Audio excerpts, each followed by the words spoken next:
Television के इतिहास में पहली बार बिहार के नाच नौटंकी की एक ऐसी कहानी जो कभी कहीं नहीं गई। ह ई दुनिया नाच पार्टी। भावनाओं का ऐसा ताना बाना जो आपके दिल को छू जाए।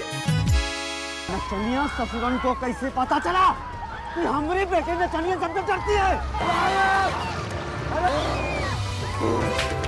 पिता के मान सम्मान के लिए बेटी का अनूठा संघर्ष। मेरे पिताजी को मुझ पर बहुत भरोसा है। Besides this delay, I can pull off this examination.